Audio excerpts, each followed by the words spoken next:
Um, okay, welcome back.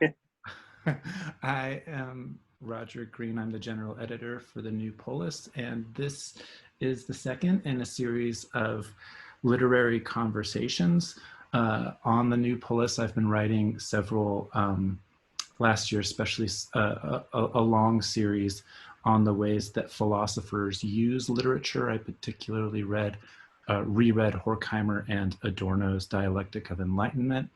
And I've been kind of critical of the ways that philosophers take a kind of utilitarian approach to literature itself. And so I want to have more literary material and literary aesthetic discussions on the website. And so what I'm doing is I'm interviewing authors, writers, hopefully who know each other's work a little bit. And so today we are with Jennifer Denrow and Mathias Svalina. We've all known each other for several years. So thank you guys for being here. I have questions that I sent you.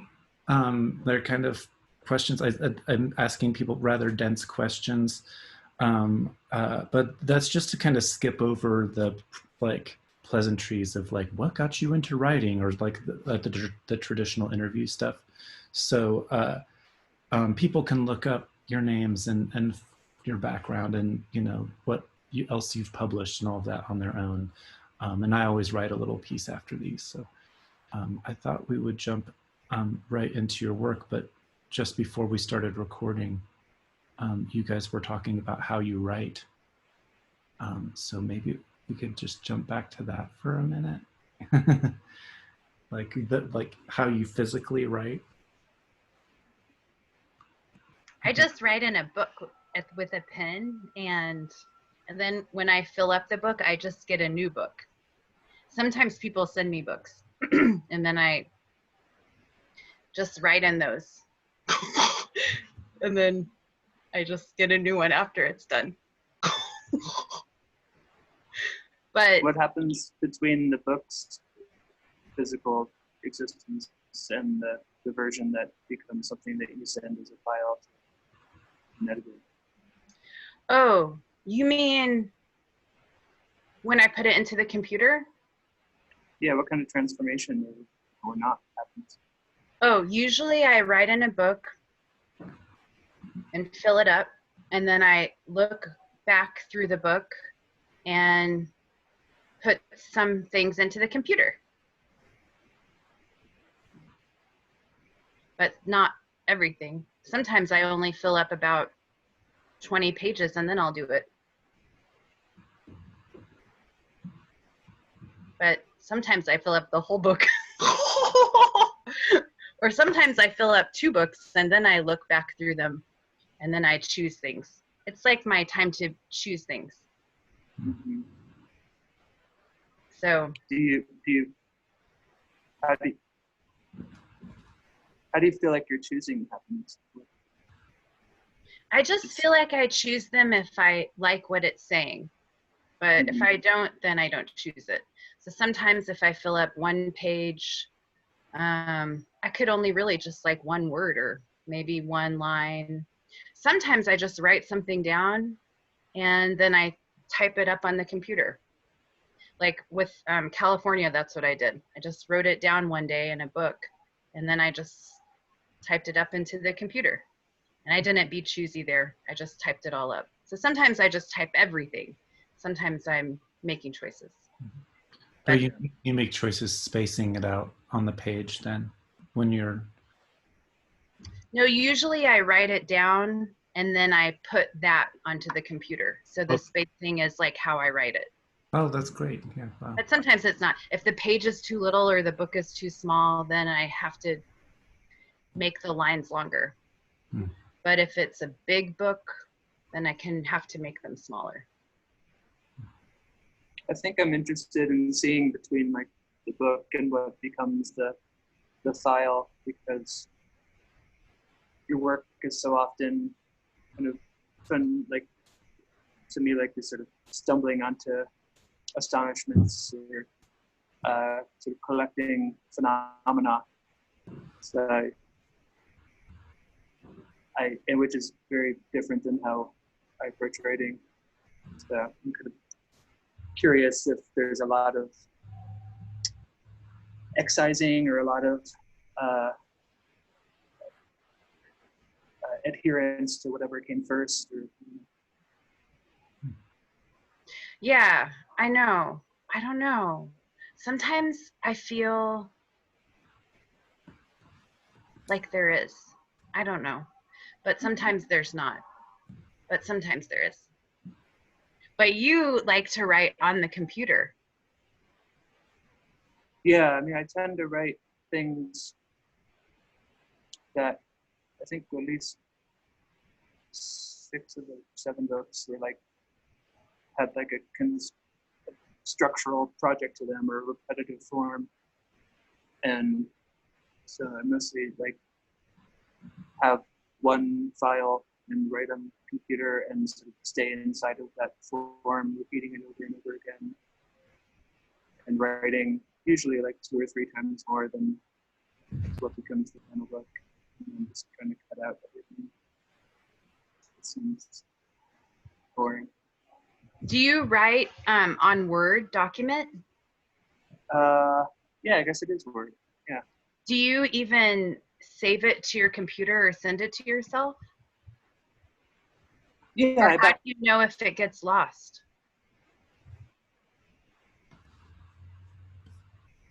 No, Mathias, I think you're frozen. Yeah. Hopefully he'll come back. But it was good because you said, how do you know if it gets lost? And then he kind of got lost. Oh, yeah. That was a good ending line. And he looks kind of cool with that line, thinking about it. If someone gets frozen and you're recording it, does it record them as frozen? Or do they get to be regular? Yeah, well, when you put the video back in, it shifts to whoever's talking. So like it's talking now. He's gone. Yeah, hopefully he'll come back. Ooh. And well, I don't want to read his poem without him hearing it here. Oh, there he is. Coming back on. From the computer, there he comes. Sorry. That's okay. Mathias, you got frozen. Yeah, you did too. I did? Uh-huh. Oh, now you're crooked.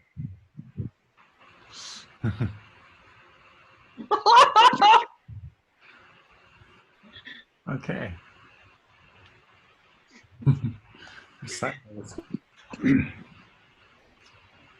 Yeah, so Jen, you were asking Mathias, is he afraid of work getting lost on the computer? Oh, right. Yeah. If you compose in Word, how do you then keep it? Do you send it to yourself? Yeah, I mean, I back things up, and unless I don't know, I don't think.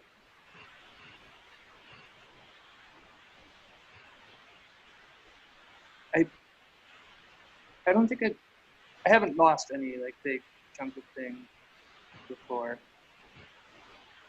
but it doesn't scare me. Like, the idea, like, I don't really care as much about the product of what I'm making as the time and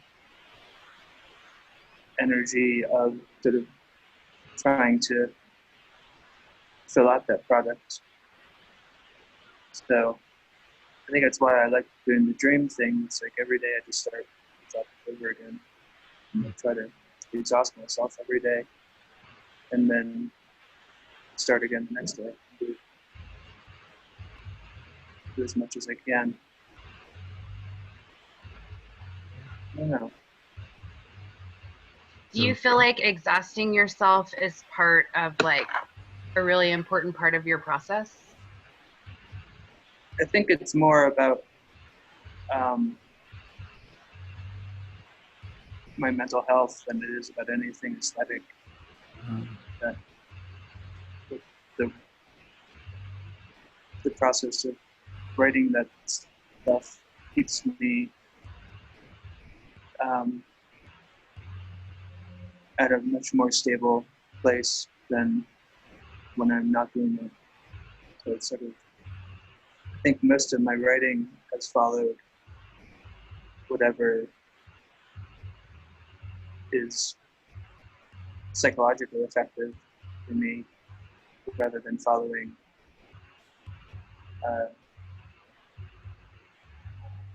conceptual goals or like ideological goals. But that's super interesting to me because, I mean, your work, like America at Play, you said that you say at the beginning of that book that it's a constraint exercise, and that seems to be something that you gravitate to. Or I am a very productive entrepreneur does the kind of repeat thing over and over again.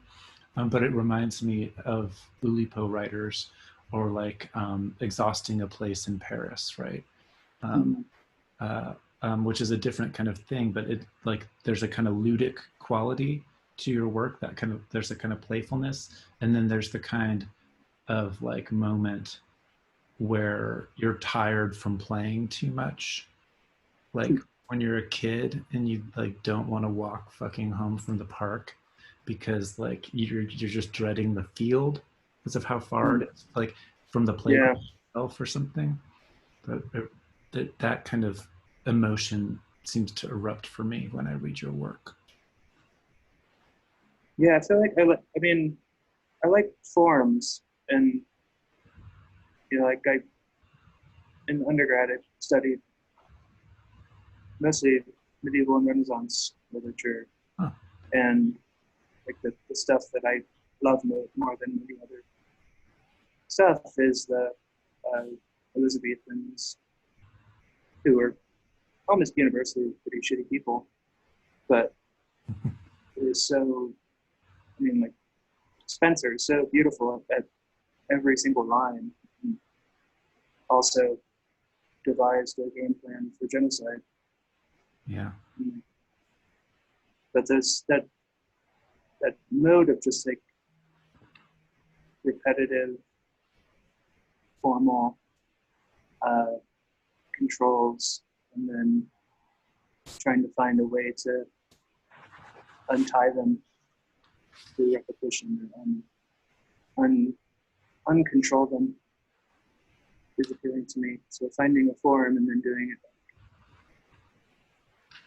like 300 times, and like seeing, because the first 20 might be like some good ideas, but then like once you run out of ideas, like you have to keep going at it. Then for me, I find myself getting more interested in the form. Okay, this is great that I didn't know that you were into that period, but I taught, I've been teaching intro to literature this summer, and I taught, like I did like more than 5 hours of lectures just reading through Macbeth for my students, just because like, how do you like read along? But I want to like look at a couple of things in the Depression, because partly because I did like an early modern poetry lecture, and then I read this book. I was like thinking of Shakespeare's sonnets when I read the Depression this week. But Wastoid's based on the sonnets. Oh, it is. Yeah. That's why there's 154 of them. Oh yeah. I need to reread it. They're not in order though. Yeah. They don't correspond to the order of the sonnets. And there's no, and I've forgotten which one there's which. Yeah, so there are images, there are things that come up, like the white firebird comes up multiple times. Oh yeah, that was my first car. But then you talk about nature a lot. And so I want to read this poem. It's on page 33 of the Depression. And it says, nature found itself in a dictionary, but then the dictionary fell apart, and nature, like all the other words, got meaningless and free. a piece of nature was loved by a human who wrapped that nature up in a poem. When that human died, other humans laid down asphalt over the nature and made trails through the nature and surrounded the nature with walls and neutralized all the animals that climbed over the walls. This space was named Nature Park or Nature University or the New Nature. But then the asphalt cracked and walls cracked and animals swarmed the new nature, and they too, soon enough, will find something to destroy with their love.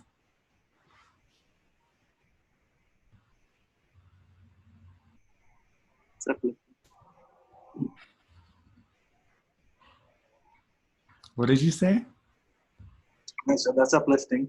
Yeah. But so actually, when I was reading it, like I was like, oh, this is like the book of nature, like which is like a big theme. I've always thought that if I was smart enough, I would write a history of the book of nature, like go full Pliny. Yeah. Well, not so much Pliny, but I was thinking of like the New Organon, or like Sir Francis Bacon, that kind of moment of moving things towards automatons in the early modern period, and where nature becomes this kind of thing that people read like it's a book, like nature becomes a text. Yeah. Which is an old medieval church. Yeah. That's scary. Ooh, what was that noise? Oh, sorry, you guys. I'm running low. I have to fix this problem or it'll shut you down. Keep talking so that the camera stays on you while you're moving.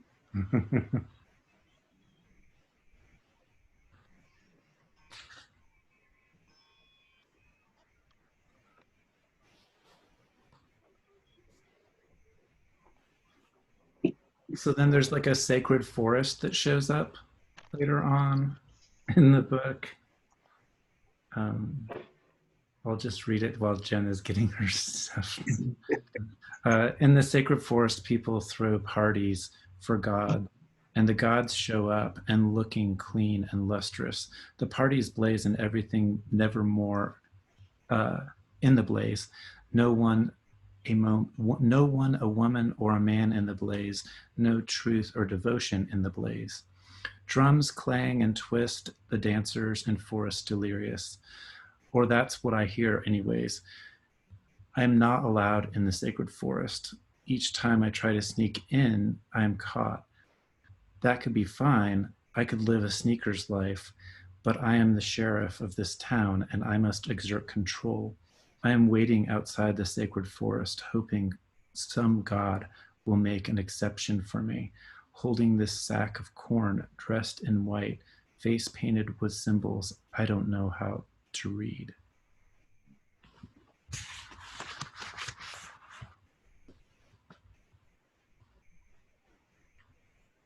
I don't know. I mean, I thought of that book as, I don't remember what I was doing when I was writing. I was trying to cheer myself up, I think. But when I was editing it, I was really like trying to think of it as fables and think about what kind of lessons I wanted to pass on through the fabulous node.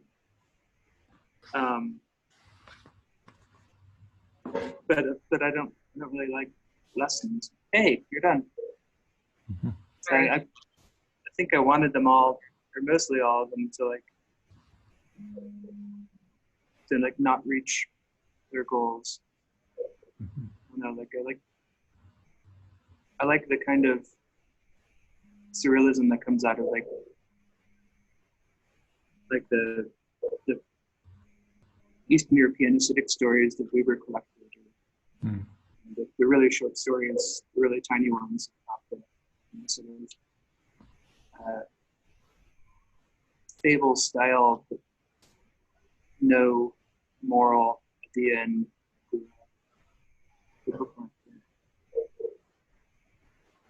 So you, I mean, it seems like you do that, but you're consciously kind of working in a surrealist vein, you would say. Yeah, I mean, that's the only way I can really do anything. Yeah. It's just how the world appears to me. Yeah. I asked you guys some questions in email, and I can write them into like my writing piece, so I don't have to repeat them all here. But I was really interested in, so in this book, there's a lot of elements in both your work that seems to resonate with forms of enchantment and maybe forms of states of exception. But I had asked you in an earlier question, the surrealist project, like this early book by Julian Levy, Surrealism. He put on some of the early expositions of work. Claims, they claim that there are politics to the movement, right? So there was a quote I gave you guys by Pia Lapi on the Surrealist Insurrection from 1935 that aligns, seems to think that surrealism aesthetically aligned with Soviet politics at the time. Um, so I wondered if you think of your work as participating in that political aspect of things. I mean, you mentioned Spencer and genocide, and I think, I mean, there's definitely a deep ethical thing going on with that. What do you think, Jen? How do you place your writing in relation to larger ethics or politics? I mean, I don't know if I do. I just think that okay, this is what I think, or this is what I feel that I think, is that at some point in time, I just think How to Know became so weird and so like industrial and so like economical, or like so like related to I don't know, something like progress.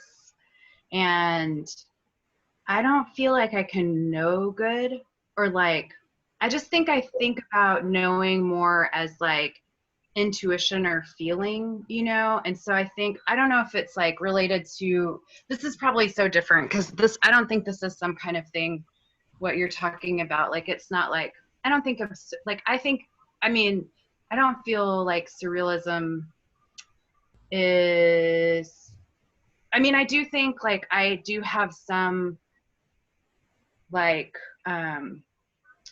feeling against the rational, because it doesn't make sense to me, but I'm not sure if that's enough to connect it to like, a surrealist ethic. I think like mostly when, I don't know, maybe the Enlightenment, I don't really know politically or like historically at what point in time, or maybe it's always fluctuated about how to know. I just feel like how I know things is not related to like knowledge or something. I don't know. I just feel like I don't know how to know. So I don't think that's really surrealist, but I can't really describe what I think, but I feel like it's something like that. What do you think? I think when I think of like the surrealist tendencies of your work, they're more like Francis Ponge's approach to surrealism, that like, and that sense of like, if you look very closely at what appears to be the rational, the controlled, the useful versions of knowledge, and you keep looking at it intently, the inherent irrational is going to surface as well, so that you can't just like, so much of like uses of language or about trying to control specific facts or trying to turn things into objects. But I feel like your writing with its sometimes like constellating or scattering or arrivals at astonishing things, pushed up against sometimes mundane things or personal reflections or collaging that sometimes happens in different kinds of experiences. Like it, yeah, that makes sense what you're saying, that like that resistance of the use value of knowing into a sort of more immersive or inclusive kind of knowing in which a fact that could be employed doesn't have primary importance, nor does like an image of familiar beauty or an image of familiar constructs of profundity, so that you can have, I'm thinking like your new chapbook, like in this poems, you'll have a line that is very direct about representing personal experience, and then the next line might be a seemingly disconnected image, and then the next line might be a more prose style sentence structure that's sort of thinking of something, you know, and the ways that those are all sort of, you know, I said constellating already, but the sense of like projecting the notes of attention or projecting the nodes of attention, and then, you know, that attention is revealing surrealism. Because I don't like, aesthetically, I don't like much of the French surrealists, and like that sort of, you know, so I have a hard time identifying with them personally. Sorry, Jen, you're saying something that got lost. No, I think I like how you just said that, because I do feel like when I'm writing, I'm trying to get as close as I can to what's in front of me to understand what it is, because I don't feel like I have enough of a framework from any place else to make me feel confident in what that is, which is always what I've written. I'm just trying to write into my understanding of a thing, you know? And so what you just said makes sense. Like just, well, it's when you're talking about form, it's so interesting because you'll use the form hundreds of times. And I think for me, I can look at the same thing like 1,000 times just to try to figure out the difference, or like, is there difference, or what that difference is. So I think there is some kind of like, maybe in both of our work, kind of like an obsessiveness with repetition, or just like sustained attention, maybe like what you were saying. But I was gonna say, I was writing down all these quotes from your book, and I was just thinking about it in terms of like how we think about surrealism, maybe, which I think like maybe more of like a, you know, if someone just hears that term that's maybe not like studied surrealism, or, you know, doesn't really know surrealist art, or it's not an academic, they just think of maybe like, you know, the strange and the familiar kind of merging, maybe would be like the way that a lot of people think about it. But I was just thinking about how so much of your work is like a problem with knowing, or with how to know. And like, I feel like, or maybe that's not that way for you, but it is for me when I read it. And I feel like that's really a big part of my work too. And then also like what something is, like on page 88 of the Depression, you say, he could not stop being a ruin. Or on 94, you say, keeping itself awake. Or on 109, you say, finally becomes what he is. Or the one I said earlier, 1982, I was 1982. And then you have this amazing line on page 81 that says, knowing makes things unsustainable.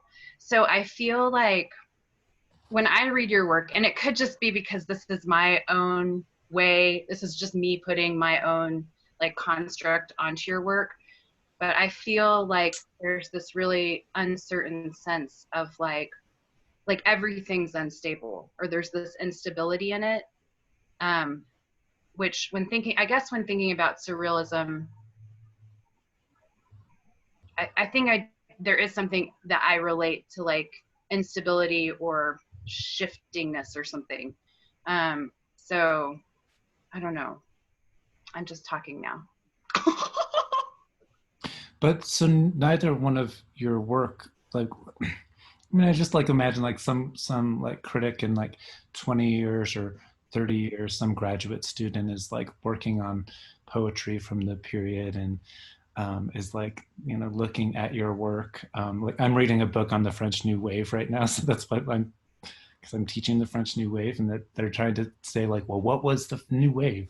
And it's like they might look back and be like, well, you know, it was like, you know, like the first 2 decades of the 21st century, and like they were talking, everybody was talking about like post-truth society, and it's like I don't think of your work, either of your work, as being anything like what people mean, like the poetry of post-truth or something like that. I feel like there's something anchoring, and maybe it's in the way that you're using the absurd or surrealism, like, but your work feels much more ethical to me, both of your work.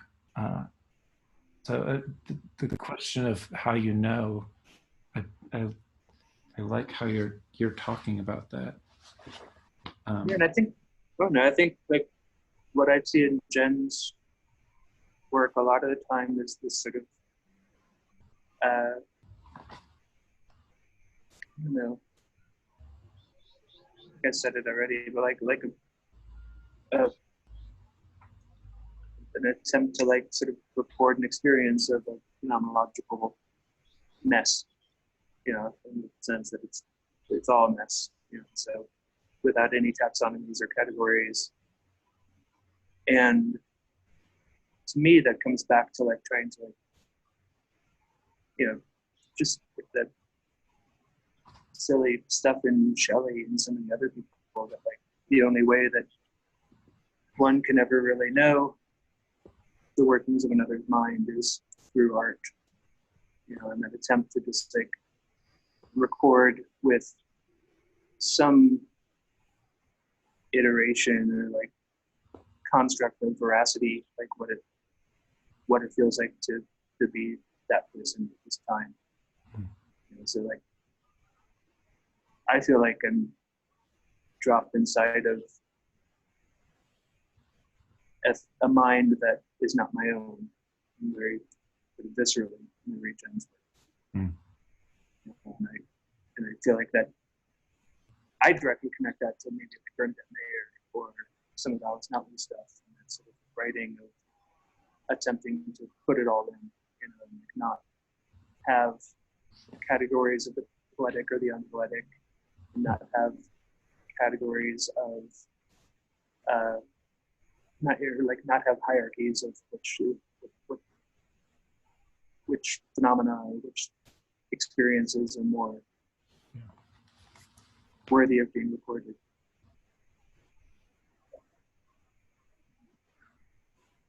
Yeah, that reminds very me. much not what I do. I try to write to erase myself. Mostly. You try to write what, Mathias? To erase myself. Yeah.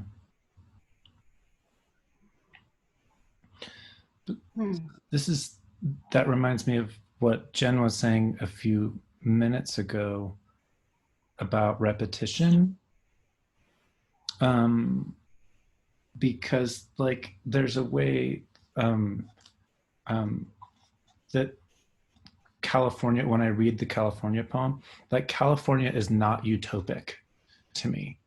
And that is really, really important to your work, that it's not. And so like in the same way, like maybe I just finished an article on Walter Benjamin, but like it's not messianic the way, but there's, so on page 15 of California, there,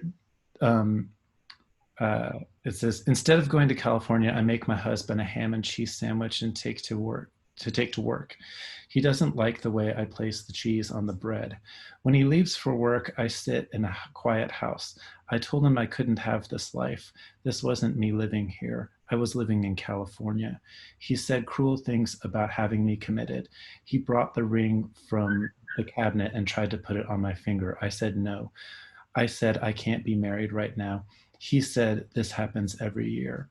Now, there's like a way to read that in this very like yellow wallpaper kind of feminist mad woman in the attic kind of thing going on there. But I I think that's a totally reductive way to read the California poem. Like it's not that that's not in there, um, but like when you say I was living in California, in that line in the middle of that poem, the whole rest of the poem, if you read the rest, is like this person who wants to go to California, right?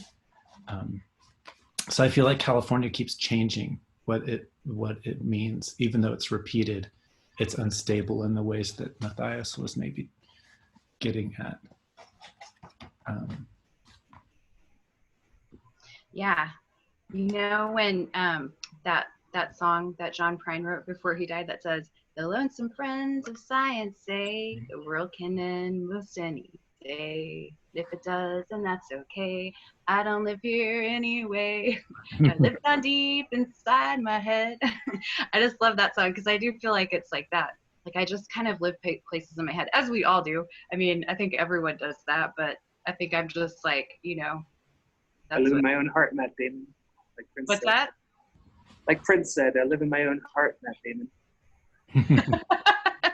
Yeah. Yeah, I do think it's funny because Jesse was telling me that, what was he saying? I can't remember, but he said something. Anyways, yeah, I know. Well, all of that's true though.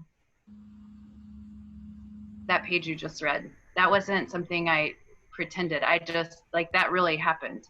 And I did feel like I was living in California in this one way. So maybe I was.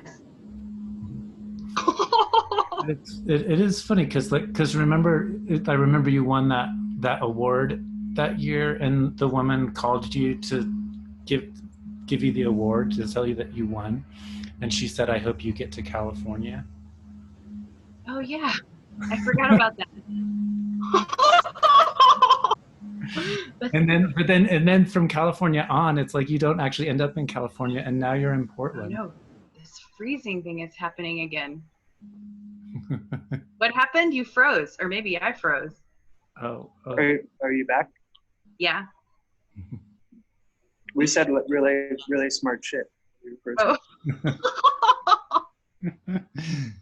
Oh, no, I was saying that it's interesting because in the From California On book, you're not in California. You're not living in California now because you're in Portland. And so there are these like that those, I mean, you just said it, very autobiographical moments in the text, but there's some sort of slippage there as well. Maybe it's what Mathias was saying about not having hard categories between these things. I don't know. Yeah, it's funny. I wrote something last summer about, I feel like just every year maybe I'll write like a California thing. I was in California, we stayed, or maybe it was a couple summers ago, we were in San Francisco for the summer, and I wrote a long poem. So maybe I just keep trying it out, because I feel like if I keep trying it out, I don't know, it can still be a place I can go or something like that. I don't know. But yeah, I don't know. Does the mythos of it change every time you write about it?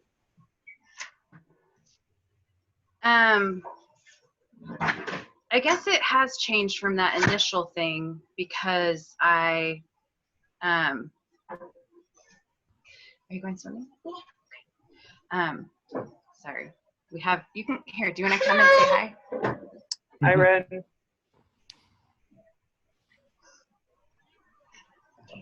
Wait for grandma. Yeah, I think initially when I started writing about it, it had more of a, well, I guess that's not true. I was going to say it had less to do with the place and more to do with the place where I was. But I think it's like that every time. It's always just about escape in this way or something, or like imagining an escape place. I mean, I do this too, like daily, you know, as like a, I don't know. I guess I just have these imaginary places I always go in my head. But of all of my friends, no one can get obsessed with a song and repeat it over and over again like you. Like no one I know listens to like not, and I know a lot of musicians, right? So it's like no one listens to that same thing over and over and over. I know. It's like, actually, I see Ren doing it, and I'm like, oh God, she just watched this movie, Feel the Beat, on Netflix, and then she watched it like every morning for like 2 weeks straight, which is what I used to do as a kid. I used to watch that movie, Dream a Little Dream, with Corey Haim and Corey Feldman. I mean, lots of movies in my childhood, but that one stands out particularly because I would watch half of it before I went to school and the other half when I got home, and I did it for months. And then I made my friend get her video camera, and we like recorded the whole opening scene in the basement. Like and we like got clothes and did our hair. Like I think I might kind of be, this is so funny because we're reading, actually, Mathias, this relates to something I was going to talk about with your work and just like dreams, but Jesse's holding like a book club for the book Horizon. And there's this like, you know, The Barry Lopez book? Yeah. So he's always like kind of talking about like going into museums and like spending hours sitting in front of like a wooden boat to kind of like get to know it. And I think it was someone, oh hey,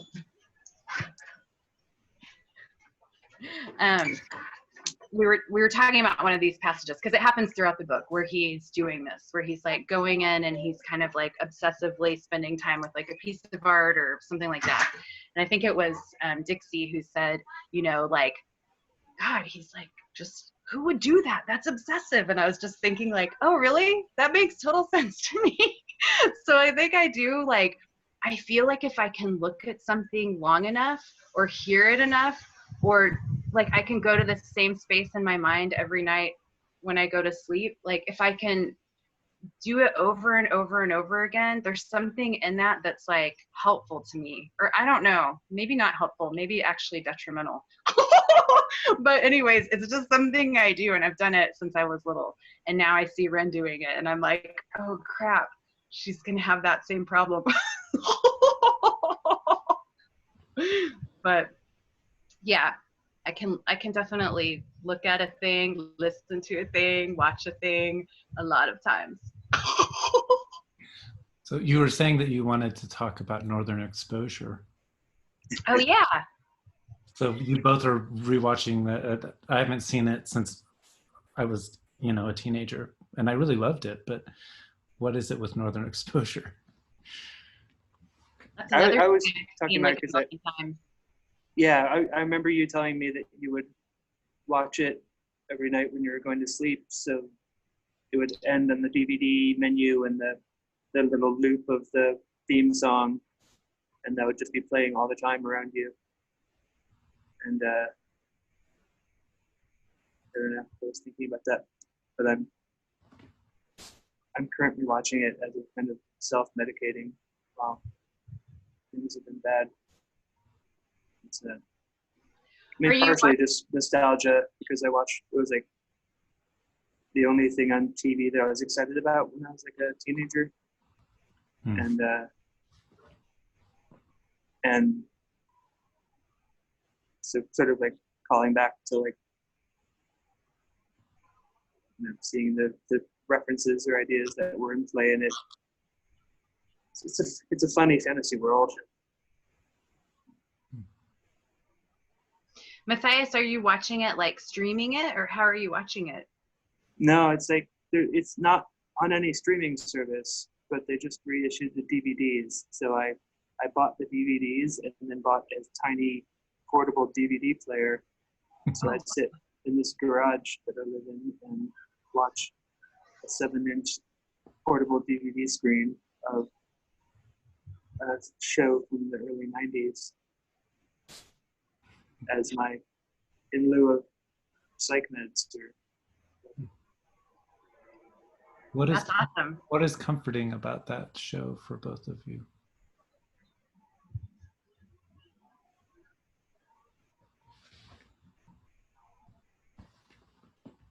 I think for me, there's the nostalgia thing, which in general, ideologically, I hate nostalgia, but hard to resist. It's that like fake small town where like an unlimited number of ideas or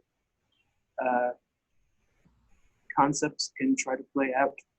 So it's never like a show in which, there's like a romantic through line and this and that, but like the shows would kind of pop in with some slightly pretentious, like reference to Jung, and then try to play it out in the small town where there's like the super conservative dude who's, despite being super conservative, not evil. And sort of cosplay of that, and the kind of hippie-ish guy who's Zen in the art of motorcycle maintenance guy, and the sort of like tropes in between. So it's like, it has like the repetitive structural form that is in like any Law and Order show or anything like that. Like every plot beat is sort of perfectly set and everything resolves safely at the end. But it's like slightly off-kilter ideas rather than just a murdered body, and then we have a red herring, and we find the killer, and then we chase the killer, and put his head. So the same sort of narrative idiocy with just like slightly elevated concepts in it, in this fantasy world in which all these, and it's like a total white fantasy too, of Alaska, with all of the Native Americans and a few people of color are there to push forward the white storylines. And also it's pretty. As somebody who's beguiled by fantasies of the natural world, it plays into that pretty hardcore.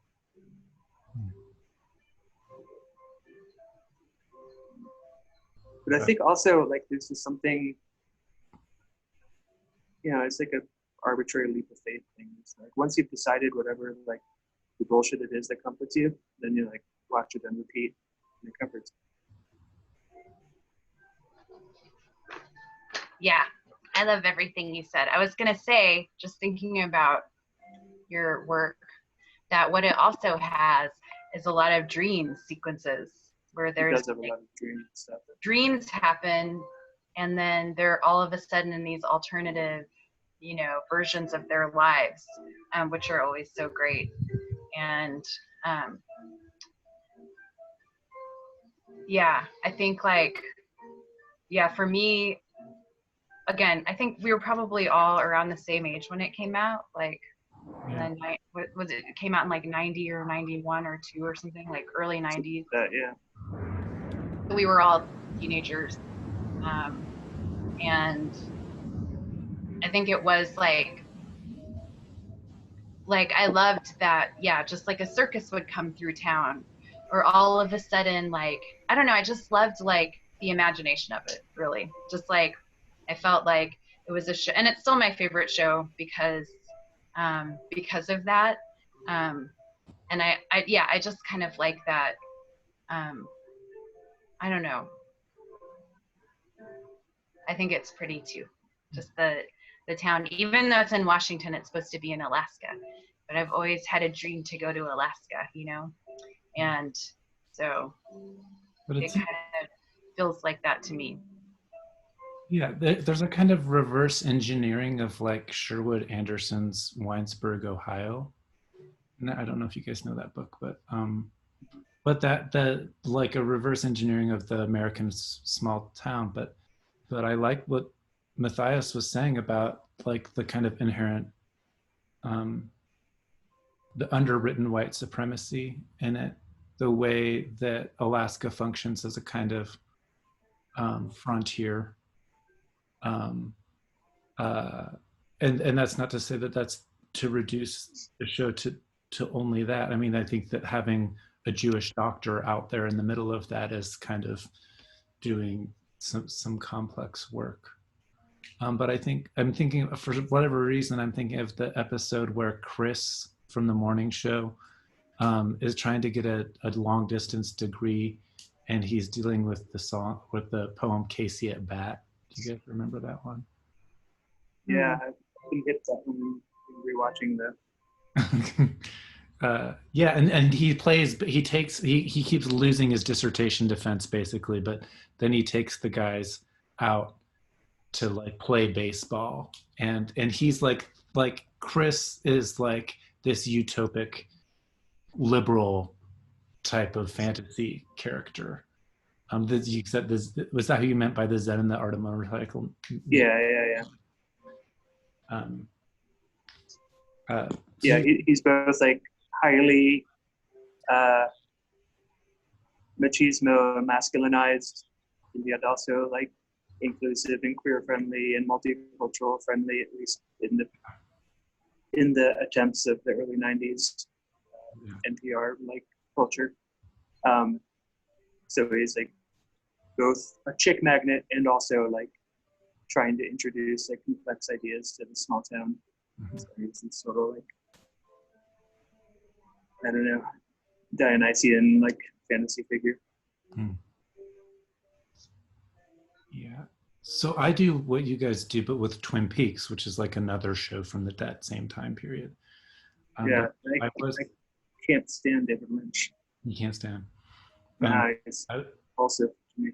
I was thinking about, it is almost always all white people in David Lynch. The other night I was watching it, and I was like, like it was just a moment that maybe needs more unpacking.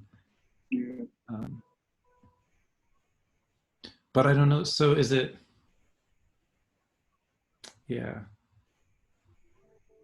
Something about David Lynch's version of the surreal that is definitely not mine. Oh, interesting. I keep coming, like, it's sort of, I don't know, it seems almost like pointless to talk about the surreal or the absurd because there's no useful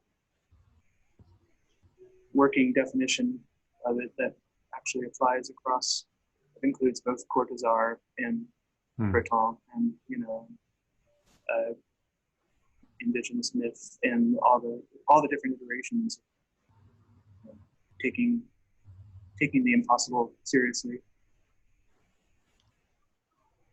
I feel like it sort of gets lost, and I do it constantly. I just slip casually between concept and surreal and absurd. Yeah. So I always kind of identify with the ones that I don't that I don't connect with. So like Zara, yes. Joyce Mansour, yes. And then someone else, no. Jen, were you going to say something there? Well, yeah, I was just going to say, Mathias, because when we were reading this book, I'm bringing up Horizon again, because I wanted to I was thinking about you specifically in this, and just thinking about the impossible. But he's talking about dreams in this section. Have you guys read this book, the Horizon book? Only a portion of it.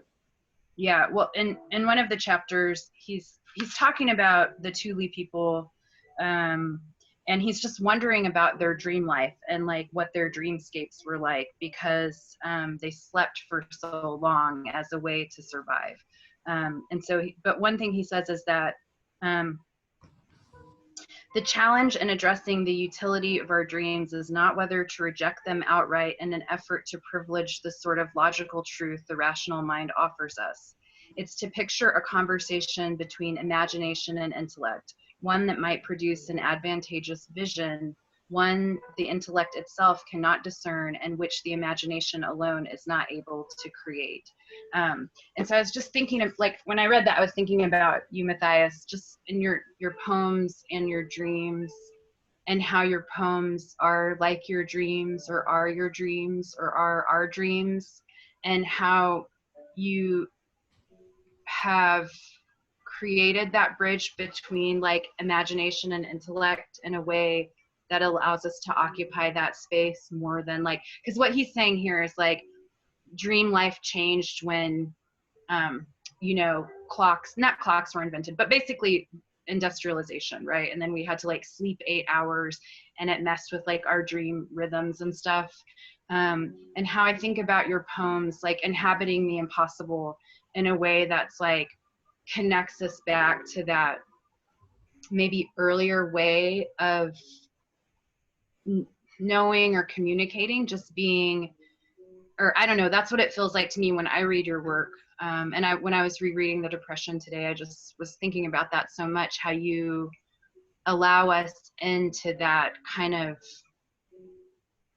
intimate space, or it feels intimate to me. I mean, to hear you say that writing for you is to like erase yourself or abolish yourself. What did you say? That it's to like get rid of yourself.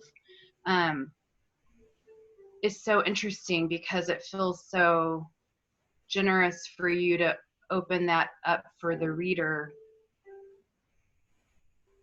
I don't know. It feels like,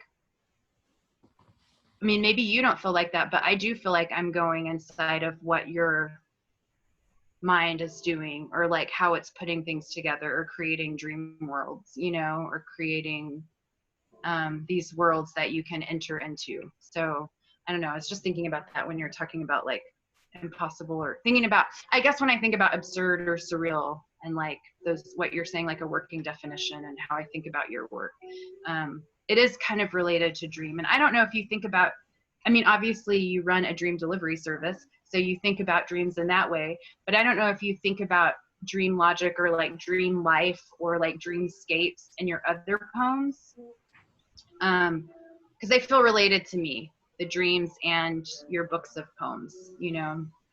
So, but I don't know, maybe they don't to you.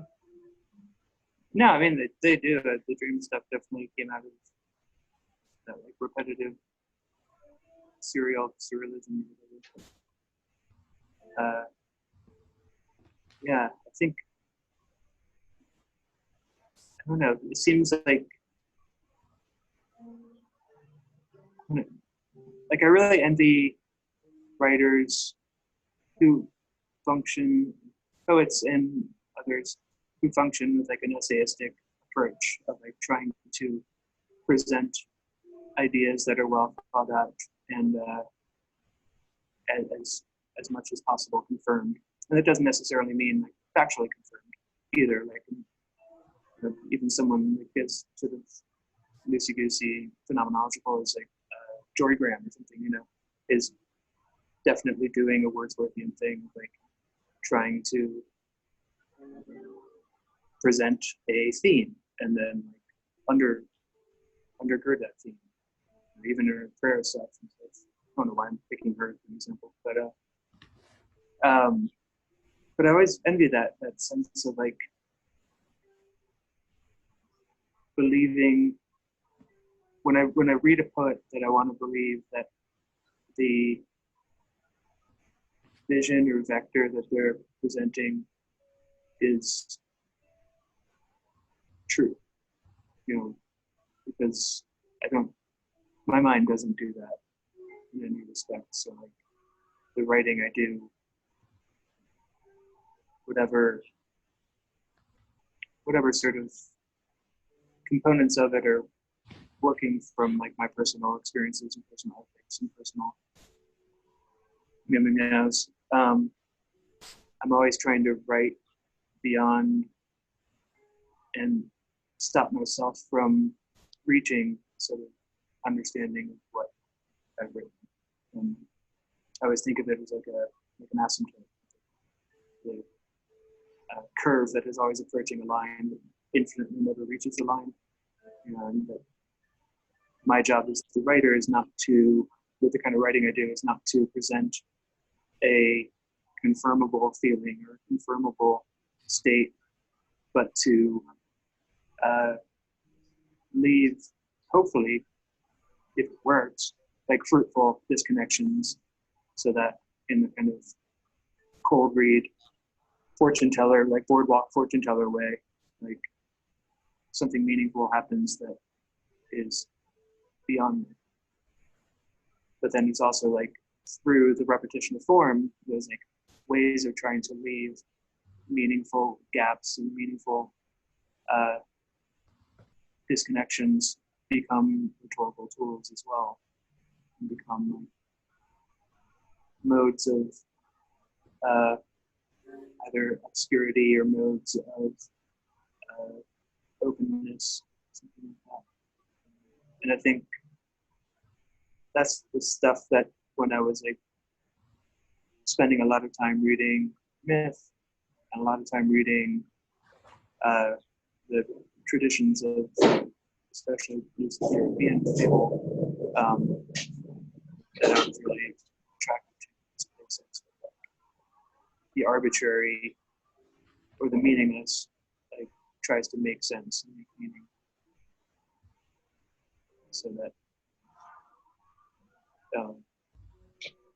an ice cream made out of living rabbits has to be, if it's presented in a deadpan enough way, like, and the reader is willing to, has to be taken seriously and sort of attempted to be understood. So it's like sort of nonstop. No, I'm not. It's like that's the more attainable world to me than a world in which I can understand how anything makes sense, and I can present my understanding of how things make sense to other people, either in a sort of essayistic way or in like the traditional capital R romantic aesthetic. So artist feels a thing, creates an object, transfer feelings of that audience. I don't know where I'm going with this, but that sense of like dream logic, I think, is sort of caught up in that. Those trying to rationally present irrational gaps.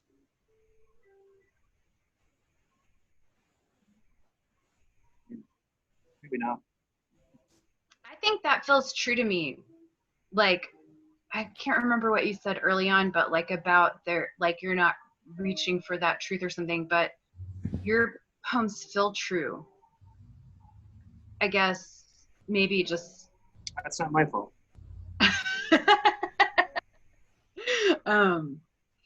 No, just like the emotion of them feels so true. And maybe that's what you open with those, placing those things next to each other. Or like the man with the gardens growing out of his feet. Like, I think, I don't know, they feel true to me. I mean, not like there's a guy walking around with gardens out of his feet, but what the image you're using to express the feeling of the end or of dying or of trying to stay alive is really powerful. So I guess because I'm someone who prefers emotional truth to like other kinds of truth, your poems do feel true to me, or they feel like I don't know, they feel like real, or I don't know, maybe I'm saying that wrong. Anyways, that's how they feel to me. Do you feel like your poems have a visionary aspect to them for you as the reader of your own work? They feel like to me when I'm writing them that I'm trying really, really hard to see something, and that feels meaningful to me. I don't feel like it's like I'm looking for a particular answer or like visionary in that way of like um, visions, but I do feel like it feels like a worthwhile um, attempt for me to engage with that imagination space. And like I could just do it forever. I mean, now I hardly write because you know, I'm teaching a lot in Ren, and but when I do get time, when I get like, it's hard for me to like write when other things are going on. I really need like no one around, and I like to, you know, I like to be really alone and have like, I don't have to have a paper to grade. I just like to have nothing. And then I feel like I can really like go into that space, you know. But the writing for me is like the most important part and the most valuable part, you know. So I don't really read back over them too much. I mean, I guess sometimes I will if I'm typing them up, but just like being able to be in that moment of the writing is important. I know that's important to you too, because you're, you know, the writing of it and the overwriting and the volume of the writing is like the activity that's important for you. And then you just kind of let it go, either by deleting or, you know, sending them out and not keeping copies. So yeah.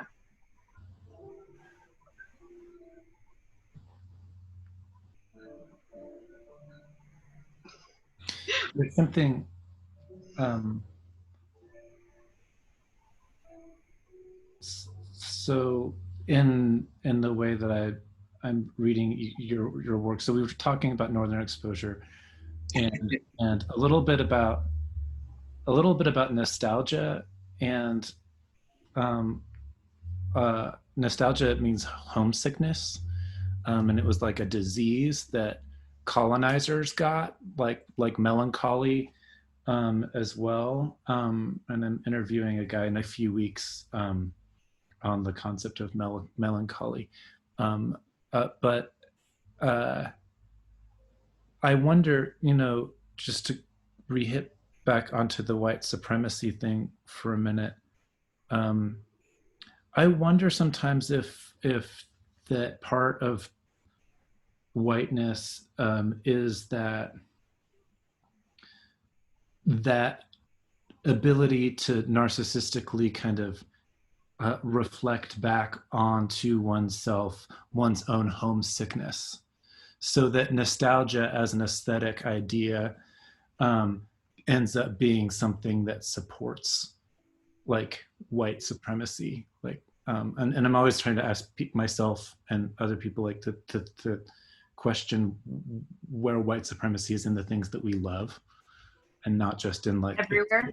yeah, it's not just, it's so easy to Everywhere. like point to like neo-fascists or something like that, or the cops or whatever, and yeah, that's going on, but it's like, what is the stuff that's sustaining me in that way? And so, but I think this is why I'm really drawn to your both of your work, because like I think that there's something about the dream element, something about the absurd element, and something about like, even in I Am a Very Productive Entrepreneur, like Matthias's book, which would seem like this is the capitalist subject, right? I'm very productive, I'm producing all of this work all of the time, but there's something that's dismantling that's going on. Like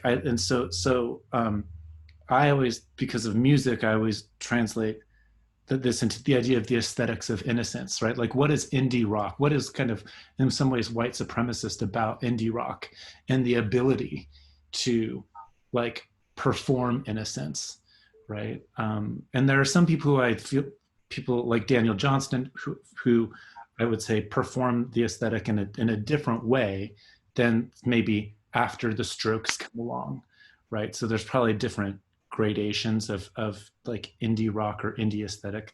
We don't have to talk about music. I'm just really interested in that idea of innocence, the narrative of innocence that white people tell themselves all the time, right? They find ways. I mean, myself included.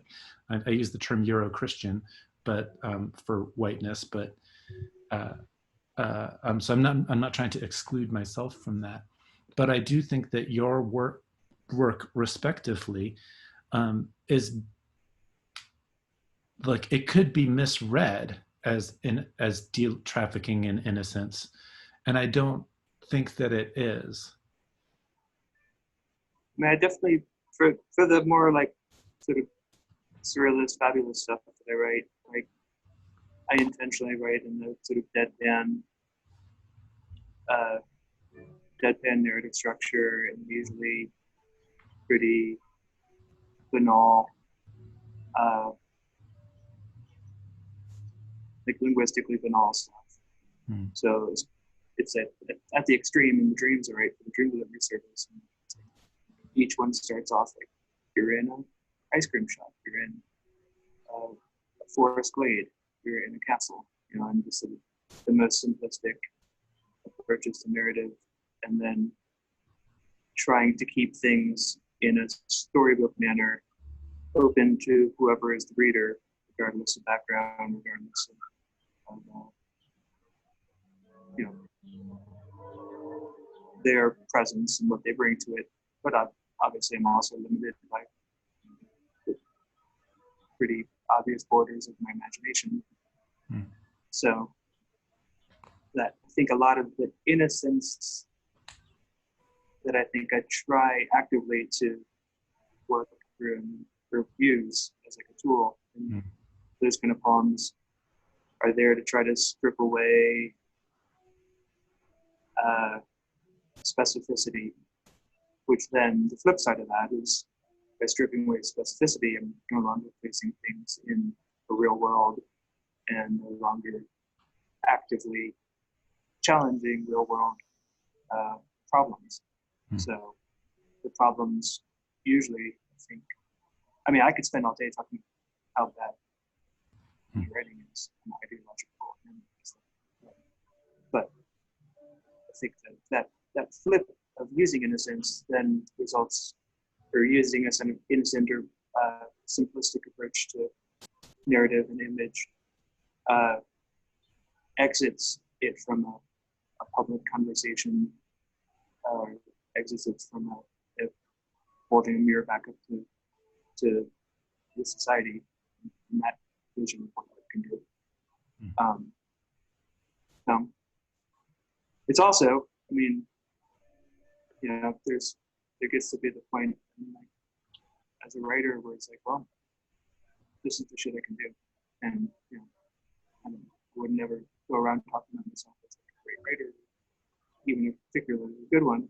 But it's like, I can do these couple things, and I can do them at least like C+ level. So that's what I do. And as I try to write outside of the boundaries of what I'm already sort of somewhat adept at, is when like I'm like, oh yeah, I can read, I can teach myself. Even doing the thing for the Museum of Contemporary Art, when taking the dreams, rather than writing a dream for an individual subscriber, and they're the one that get it in the mail, that's the sort of whole aesthetic transaction. I did a thing for the Museum of Contemporary Art where I did 30 dreams around Denver that are located in spots, and people go to the spots and call up the audio tour and hear the dream that I've written for that spot. And immediately, because I'm no longer in this like, playground or sandbox of just pure imagination, I had to sort of contend with what locations of Denver I was trying to present, what visions of Denver's sprawl and gentrification and white supremacy and this and that I'm tapping into or ignoring, you know, how to speak surrealism and speak nonsense, you know, back to places that have historical and cultural importance to people, you know, so it created a whole sort of different process of thinking through the ethics of a public surrealism rather than a private surrealism, which I oftentimes think of the books that I write and the dreams that I do as being focused on creating small intimacies. We're trying to create a more public thing that's very different. And yeah, and I found it like having to pick and choose between those kind of simplistic images, more carefully or more concertedly than I do when I'm writing the dreams or writing the kind of surreal stuff. And I'm just like, whatever fucking happens, happens, and then let's play it out. And let's see what illogical end we can get to. It's like silly stuff. I don't know if that answers what you're saying exactly. Where I take it. Yeah. The way you're talking about it, and I know also just because I've had some discussions over at MCA Denver, and I love people over there. Like I had him before he left, and Sarah Bai, but discussions around race and whiteley spaces of the museum, and particularly when Arthur Jaffa had um, a video installation there a little while back. But it sounds like there's a lot of dissent, a lot of in your approach to those public spaces, right? That sounds quite political to me. Well, I was talking it through with somebody who was helping me with editing, and I wanted an innate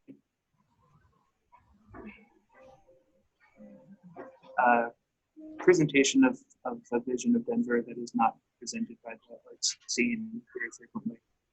But I also didn't want it to be part of the work, because I didn't want to be like, so often white artists end up bragging about doing the barest fucking minimum. And so trying to like catch up or check my own limitations while also not holding up the fact that I did a little bit of checking of myself as a bragging point, a selling point. And I wanted to continue to do the thing I do, but figure out how it felt more ethical when culturally placed within the city. Yeah. So I don't know if it's, I feel like more like it was just trying to contend with my own innate limitations and work at least slightly beyond them, rather than for or rather than any sort of activistic. Yeah. But that's such a different way than like the Andy Warhol kind of factory capitalist aesthetic, right? But does traffic quite a bit in nostalgia, and in a sense, like, I mean, just the Campbell soup cans, for example. And there's this great album that Lou Reed and John Cale did in the 90s that were all of the songs are made from Andy Warhol's diaries and from their memories about that. And there's this song where like Lou Reed's singing, you know, like Andy yelling at them and saying the most important thing is work. The most important thing is work. But the importance of work in the way that you just characterized it is really different, I feel like, than the Andy Warhol way. Yeah. Not interested in any vision of an artist being supposedly entitled to do whatever they want without thinking about their socio-political place, which is nothing to brag about. Also, that should be this fucking basic approach. But I'm also not a complex thinker. I'm not a theorist. I'm not able to understand socio-political complexities in any way that I think I can say something useful about progressing a public argument or a public discussion. Like my bread and butter is writing weird shit. And that's the thing I can do because that's my life. But that doesn't in any way exit me from or forgive me of, the innate, errands that I run for race and gender and class and all these other things that just by being, I'm benefiting from and progressing those hierarchies of oppression that I ideologically oppose. Mm. I don't know where I'm going. I did just fucking quote one of the poems. You did what? I just fucking quoted one of my poems about running the errands of race and gender. Oh, That's a line from a poem in this book I'm working on right now. So even in my moment of trying to like parse out a level of fucking ethics, I'm narcissistically citing myself. No way. I feel like you're totally, well, I do think that like thinking about, you know, white supremacy and innocence and, you know, the problematic nature that white people have with their imaginations and their ability to slip into the imaginative realm, that everything's fine or getting better or whatever, all the imaginings that white people have done forever and still do and will probably always do, and how, you know, as artists or poets or whatever, how like our main, you know, working tool is the imagination. I mean, I understand that's really problematic, but Matthias, I feel like you've totally disengaged from this system, or in my eyes, you know, that supports all of these, you know, all of these things that are, you know, the most evil. But it's also like because of my privileges, my many privileges that I'm able to, you know, that Right. No, I know. I can trust having, you know, $10 in my bank account and biking across the country. I can trust that because as a straight white dude, like I get to have the fantasy of things work out, you know, all these kinds of things, and that Right. underscores the whole bullshit that I do. Yeah, no, I know, I hear what you mean, and this is a problem for me that I have been maybe trying to solve since I started writing, which is like, it is, you know, it is like,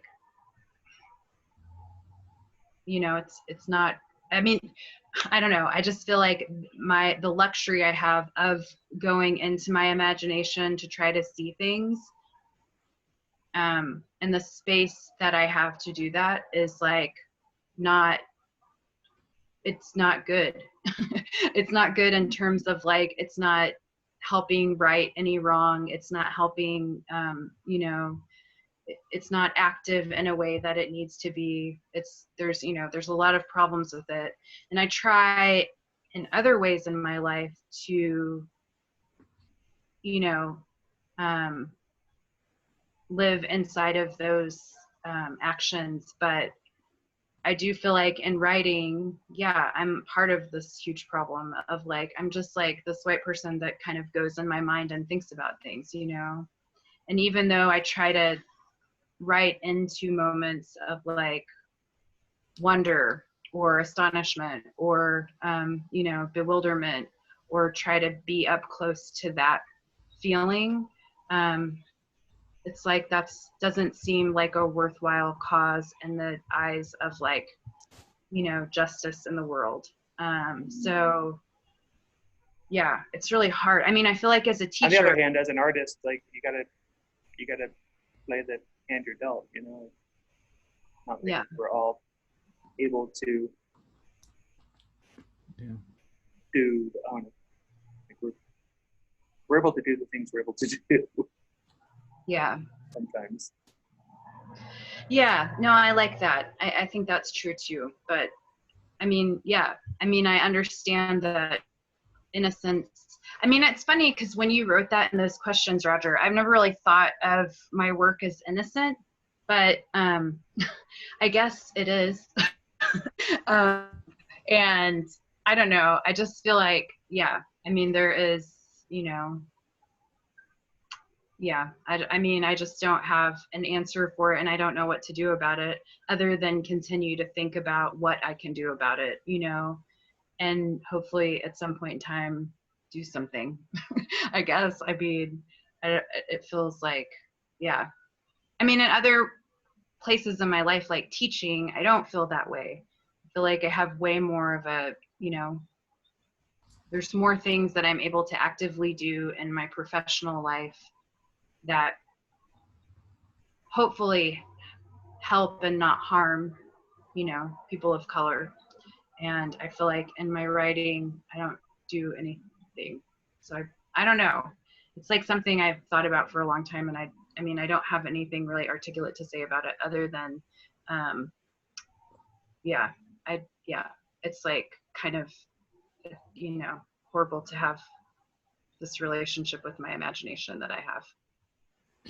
Yeah, well, I don't think, I mean, just to be clear about the questions and stuff that I asked, I don't necessarily think of your work as innocent or trafficking in innocence. That's some term I've just been using today, trafficking in innocence. There are moments like this is in California on page 11, like where the speaker says, like, when I went to the backyard, I said to myself, this doesn't look like California. And nothing in my life does. And my husband says he'll have to deal with this forever. I want to go so bad, I clench my fist hard in the air. I push my finger into his chin and cry, it feels like this. I say, I need it this bad. And there's like, so there's obviously like oppression going on with this character in relation to her husband.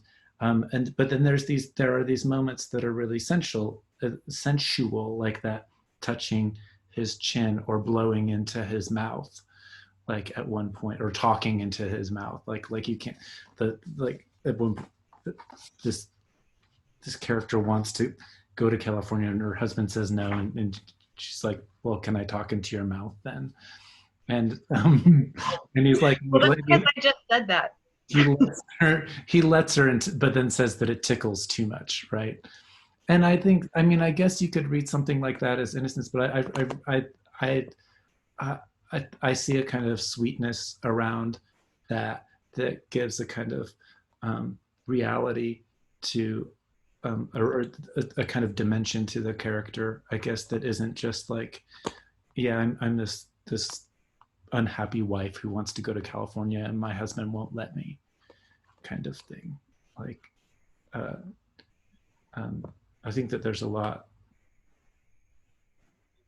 I mean, I guess that's why I'm trying to sort of tease out. Like, I don't think of either of your work as necessarily trafficking in innocence. I don't think of it as supporting a liberal order of things, or certainly not a liberal progressive order of things. But it's not so it's not messianic in that sense. It's not trying to save the world, right? But there's this kind of guilt or something, I don't know, that's operating around that. And so what I'm sort of interested in is like figuring out, you know, what it is that the work is doing, you know, because it used to be a time where you could call, like, you could say like, well, you know, I don't know, surrealism in the 1930s is communist or something. And it's like, because the proletariat needs the space to be able to dream in that particular way. But that's a really different kind of dream space than being an entrepreneur or being like, I don't know, getting a business degree or like, uh, yeah. So I don't. I think when I heard Innocence about Jen's work, what I took from that is like the, you know, even in the part that you read, you know, I clenched my fists, I did this, I did that. It's sort of like simplistic, but not as an insult, but just like a pared down approach to telling of complex or fraught events, so that something in the tension between an almost like childlike reporting of what happened in a moment and the very complex and very adult and very fraught thing that's being reported about, you know, and that's where I think what I see as like a tool of narrative innocence in Jen's poems, maybe, where this the most complex things are told in maybe the least complex ways, so that it requires or it conjures a multiplicity in the moment. Whereas a more controlled approach to presenting the fraught situation would be to tease out the nature of the psychology there, tease out the nature of the trauma there, and present that in a more sort of, I don't know, taxonomical way, or like a more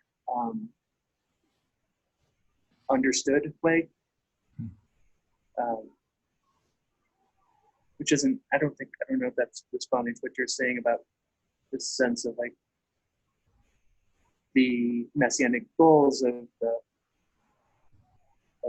the surrealists as a clique or, you know, group with a fucking manifesto and shit. I could feel like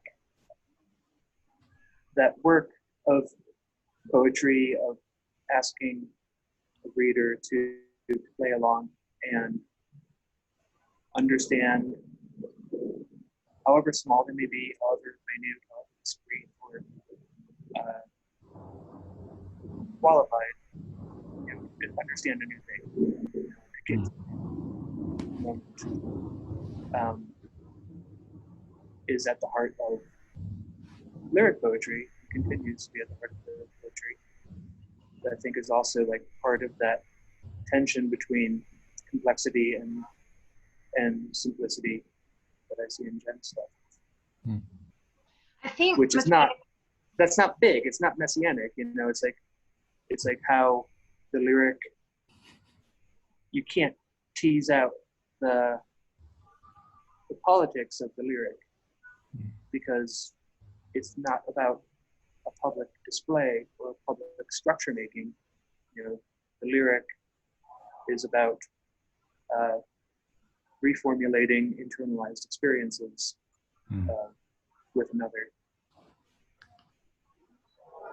You know, which then then leads to a sort of immediate jump of like, ergo, it's like not making the fucking big change or something, and then the sort of shitting on ourselves that both Jen and I just did. What were you gonna say, Jen? Yeah, sorry, I've steamrolled you. No, I loved hearing you talk. Thanks for saying What that. you just said about the lyric, by the way, that was amazing. Yeah, that was so good. I just think too, this is also maybe linguistic. Like going back to your question, Roger, about what poetry, like you said something earlier about a post-truth poetry or what poetry is doing now.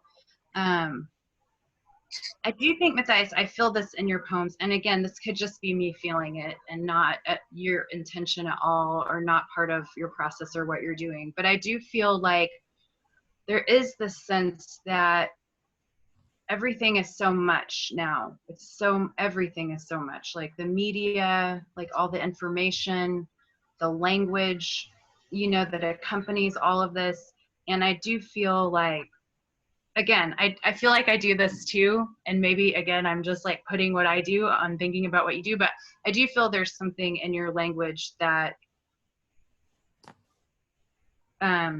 pushes against that, you know, in terms of not wanting to deal in this. I mean, even like that poem, the uncomfortable, you know, just the way that I don't know, the way your relationship to language is kind of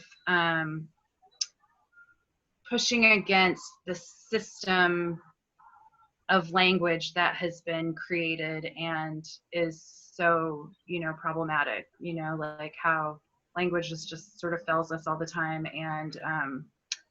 And so maybe there's not a simplicity. I don't mean that, or like an innocence. I don't think of it like that.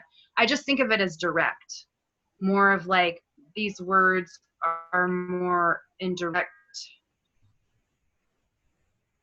I don't know. It's like they're trying to maintain control or sanity by opposing the superstructure of like language that does nothing but serve itself or something. I'm probably not saying this right, but I just feel like there's something linguistically happening in your poems when I read them. When I think about my poems, that's just like kind of pushing against trying to overcomplicate something for the sake of having it be overcomplicated and take more words. You know what I mean?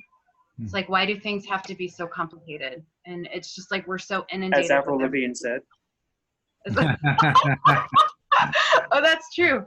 But so I don't know if that's related back, Roger, to this question of like, I don't know, it feels linguistic to me too, like this conversation, of what's happening. Certainly. I mean, and this is like, like I'm somebody who is committed to trying to think about what some sort of recovered concept of the literary might be after this kind of neoliberal takeover of literary studies in general. And my friend Carl, the co-editor, wrote a piece on the New Polis this week, and he was relating. He was kind of saying that like that neoliberalism is sort of given birth in theory by post-structuralism and like people like Foucault in the 60s and 70s, and tracing that, and then of course there's racialized elements going on there as well.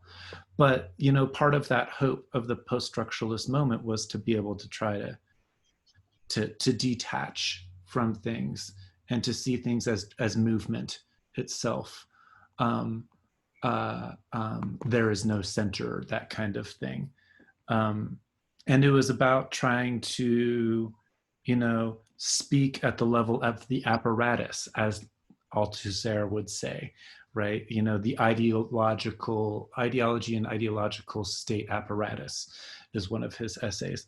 And like Roland Barthes was trying to do this too, where it's like, like I don't want to change around the words on the menu. I want to change the menu itself, right? And that's what so the New Novel, Writing Degree Zero, all of that kind of stuff was trying to do that. And I don't think that we are in that moment anymore. I think in America, everything becomes utilitarian. You can use it to make money, like in your job, so that like you just like do some you do some material approach to maybe gender in the 18th century, and you make a living doing that sort of thing. And it doesn't really, address ongoing, questions around gender. People just like professionalize in a particular way of looking at things, which I think I don't want to be part of that. But I think that language does sort of change over time, and that I talked about this with Stephen and Dunn and Sela Satterstrom a few weeks ago. And like Stephen said something that you guys came to mind when you guys were talking, because Stephen was like, yeah, I'm not trying to write a tour de force. I never want my book to be like a tour de force. And it's like, yeah, I totally understand the resistance to that kind of capital order, the resistance to success, I guess, or like this is part of the small press world as well, the economics of it. But I do think that it has to happen at the level of language, or long in Ferdinand de Saussure's sense of the term. In addition to other levels too. And a what? In addition to other levels too. Yeah. It's like, if the things that I can do are these limited, like if I were any fucking good at anything else, I would also be doing that. You know, but I can do these small things that I can do. So if I try to do those consciously and try to put my practice out into the world consciously, you know, I hope that that is at least moving in the right direction. Yeah. You know, and I think that the thing Stephen said, like, immediately resonated, that sense of like, you know, the not only the like what it means to write a tour de force, to write the great book, the great novel, is always a structure too. It's never just one artist making a book. It's got to be a structure of marketing. It's got to be a structure of capital that allows for the printing, you know, and there are people out there that I want that for. I want, you know, Colson Whitehead to continue to write tour de force novels, because I think what he's saying is important. He's a fucking brilliant writer. You know, I want him to have all the big house marketing and all the like big house support. You know, how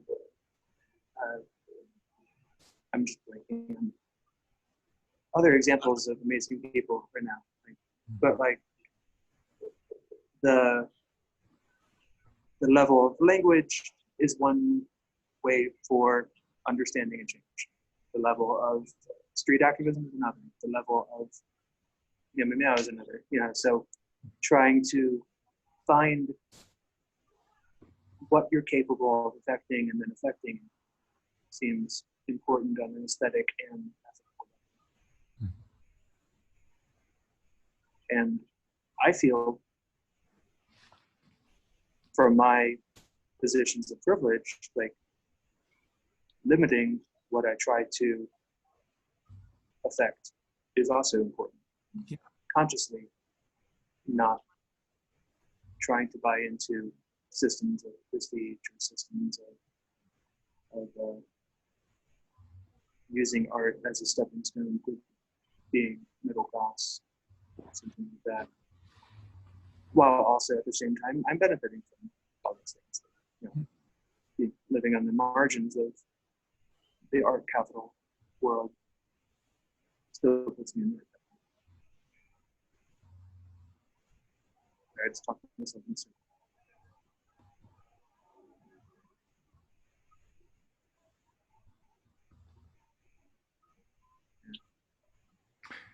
Yeah. I know where else to go there. You want me to read this part of your poem? I love it, and I was thinking about it when I was talking last time, but it says on page 52, I was running out of words each week more and more. First, I'd run out on Fridays, which was okay because I could spend the weekend wordless and avoiding others until I got all my words back on Monday, just in time for work.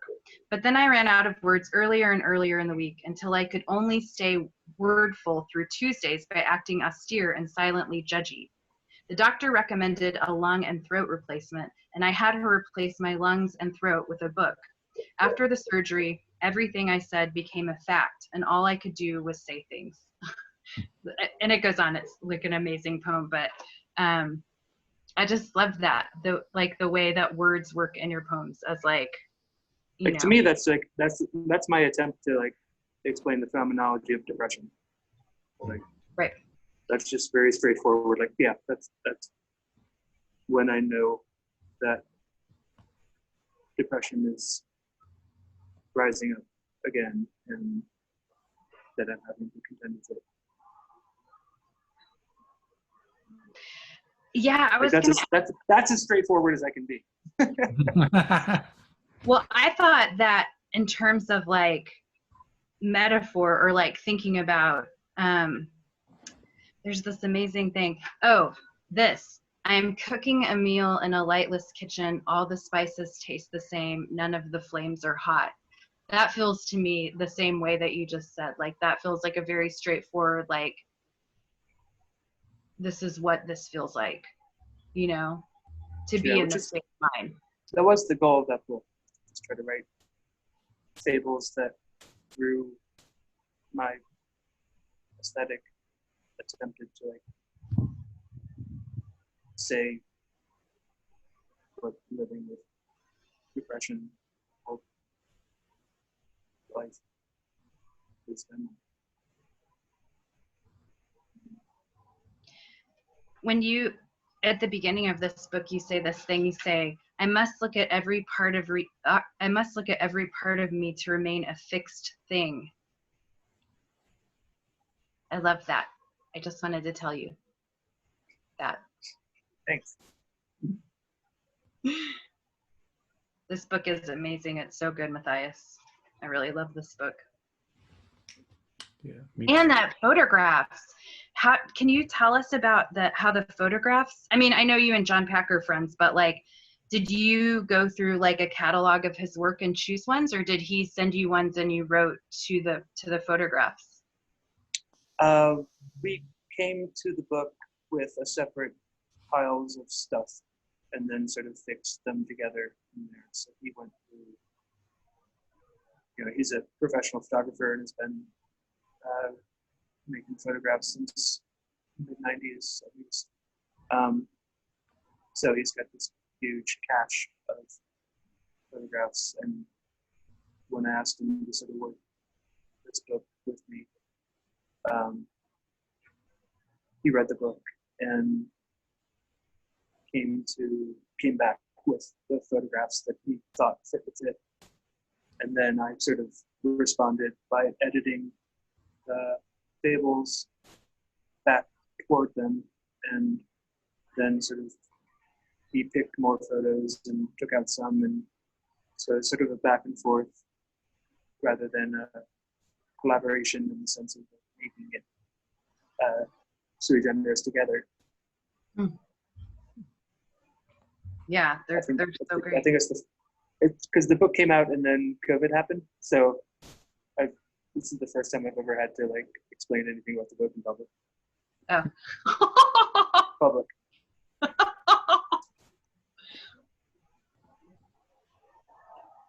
Yeah, we were gonna do a series of events first in Brooklyn. He lives in Brooklyn and has since the 90s. I was like projecting the photos in sort of public spaces, like along the streets, and reading and just having like a list of where we would be, and that would be the event. And if anybody felt like being there, they could. And then we're going to do a flip side of that, of travel for like a week in the Southwest mountains and go to ghost towns and project the photos and read them and just have a list of like, here's where we're going to be if anybody wants to fill up and camp, feel free. And if not, we'll just do it for the ghosts and sort of have his city lifestyle and my traveling lifestyle represented in the events. Oh, that's amazing. Instead, COVID happened. Yeah, damn. That would have been so cool. It speaks to what I think both of your work, at least in my reading, is kind of doing, is that the work speaks to like the state of emergency or the state of exception in a way that isn't like saying necessarily, this is what we need to do right now. It's like, it's not saying that it has the answers, but it's about sort of like sustaining a way of being in the midst of emergency, and that gets politicized in all sorts of ways too, like the state of exception and Giorgio Agamben and all of that sort of stuff. But there's something inhabited about the language that you guys are doing that touches me anyway. Yeah, just like if we can see better, I do feel like that is part of what I'm trying to do, see better, and if we can all do that, see better, then it would be better. We just have to like re-see everything in a better way. But again, it's like, idealistic, like that doesn't seem to be like a, good enough answer to just like re-see things. Like that's, But whatever. Not unto itself, but it's a useful tool, a useful practice.